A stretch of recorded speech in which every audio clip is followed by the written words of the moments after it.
Welcome, Money Guy family. It's your host, Brian Preston, back with another episode of Ask the Money Guy. That's right. You guys have financial questions, and we have financial answers right here in the Tesla. Go out to your favorite social, use the hashtag #AskTheMoneyGuy, or you can go out to our website, moneyguy.com, and ask us a question there.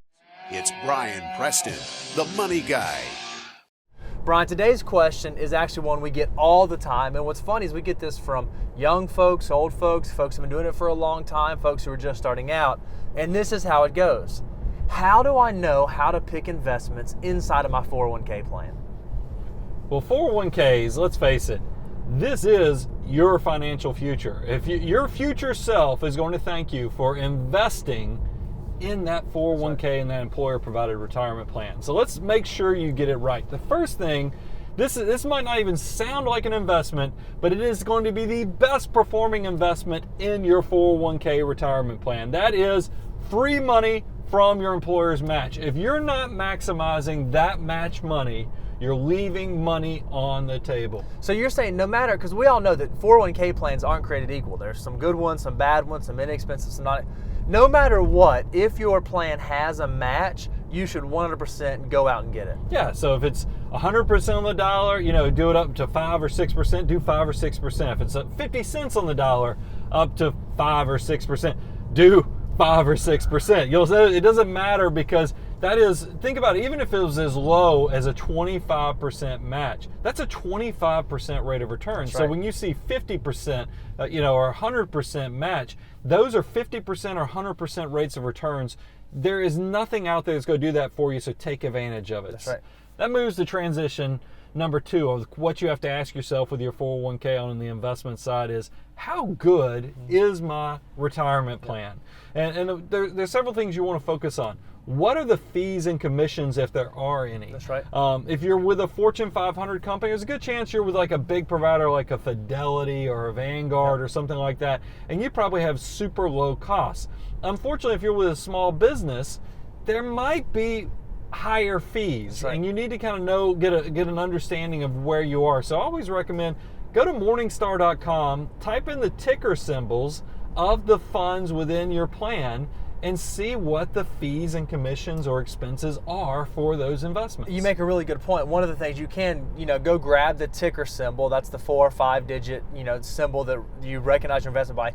If your plan doesn't have those, or you can't go find the ticker symbol, that might be a red flag that maybe you're not actually buying true investment, true mutual funds. You might be buying some sort of insurance-based product. Might be something to sound the alarms. Some Frankenstein's bride, That's right. Looks like a low-cost fund, but it isn't. So that leads to the next thing. After you get past fees, what type of diversification options do I have? Asset classes, and can you go beyond just basic cash, stocks, and bonds? Right. And I'm always surprised that most plans have trouble getting beyond just those 3 asset classes. And then I want to know, has your plan with your employer modernized to the point that it has like index funds? Yeah. Index funds are so efficient, so cheap, so they're just good for your portfolio. Let that money stay working for you instead of paying in additional fees and commissions. And it's important to note here that quantity does not equal quality. Just because you have 6 funds in your lineup that say U.S. growth does not mean that you have a diversified fund lineup. So make sure you understand what the funds are and what they're investing in. And once again, you can use Morningstar.com, Yahoo Finance, whatever your favorite thing out there, to go research those ticker symbols to at least get a better understanding of what you have. So that leads to the third thing, because you're probably saying, well, wow, this still sounds like, because Bo just said 6 funds, but we've seen plans that have hundreds of funds in them, 20 to 100. I mean, it's crazy. And then you're going to get this paralysis from analysis. You're not going to know what the heck to do with your retirement plan. Fortunately, because of modern technology and innovations that have happened with personal finance, a lot of your retirement plans now will have what's called a target retirement fund. Yep. A target retirement fund, guys, is going to offer you full diversification.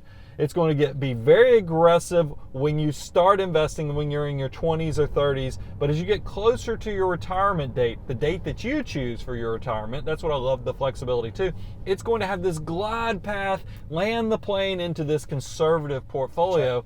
So all you have to do with a target retirement fund, if that's available in your option, is choose the year you think you want to retire.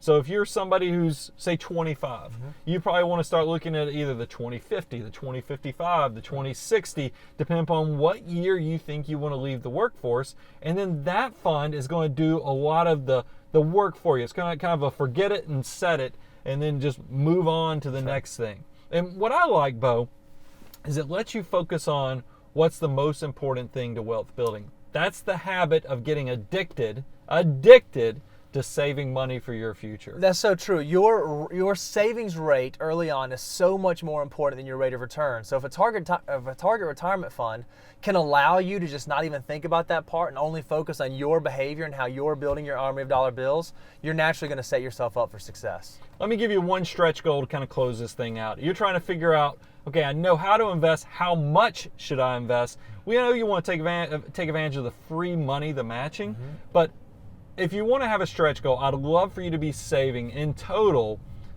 at least 15 to 20% of your gross income. So pay attention to that. And then I'll tell you, and a lot of you guys will say, well, Brian, do I get to count my match in that number? If you make less than $100,000, I say go for it. You can count that into your 15 to 20%. If you make more than $100,000 a year, by all means, you should not count it, because I want you to stretch out those savings goals to be the best version of yourself financially.